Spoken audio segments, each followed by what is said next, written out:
અમદાવાદના Vatva police station હદ વિસ્તારમાં હાલ વહીવટદાર યુવરાજસિંહ દ્વારા દેશી દારૂના વેચાણને ખુલ્લેઆમ પરમિશનો આપી દેવામાં આવી હોય તેવું જણાઈ રહ્યું છે।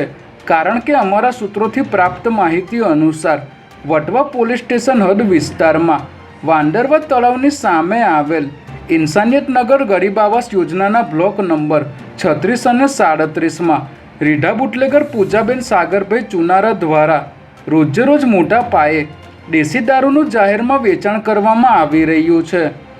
વટવા પોલીસ સ્ટેશનના સિનિયર પીઆઈના કહેવાતા વહીવટદાર યુવરાજસિંહની 50%ની ભાગીદારીમાં ખૂબ મોટા પાયે આ વિસ્તારમાં દેશી દારૂના અડ્ડાઓને પરમિશનો આપી દેવામાં આવી છે, જેની અનેકવાર રજૂઆતો કરવા છતાં પોલીસ દ્વારા આંખ આડા કાન કરીને આવા બુટલેગરોને છાવરવામાં આવી રહ્યા છે।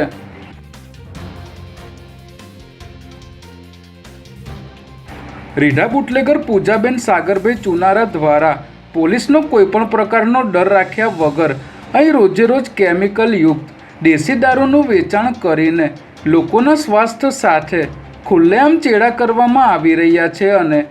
આવા બુટલેગરોના જાહેર અડ્ડા પર પોલીસ દ્વારા રેડ કરીને કડક કાર્યવાહી કરવાના બદલે વટવા પોલીસ માત્ર મૂક પ્રેક્ષક બનીને આ બધું જોઈ રહી છે।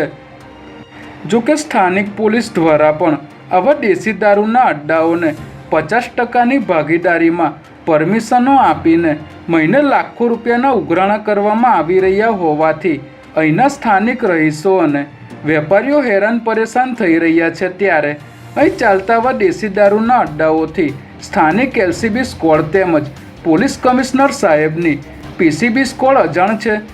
જેથી જો એસીબી દ્વારા આવા દારૂના અડ્ડાઓને પરમિશનો આપનાર વહીવટદાર અને પોલીસ અધિકારીઓ વિરુદ્ધ યોગ્ય તપાસ કરવામાં આવે તો મોટા પ્રમાણમાં બેનામી સંપત્તિઓનો પર્દાફાશ થઈ શકે તેમ છે।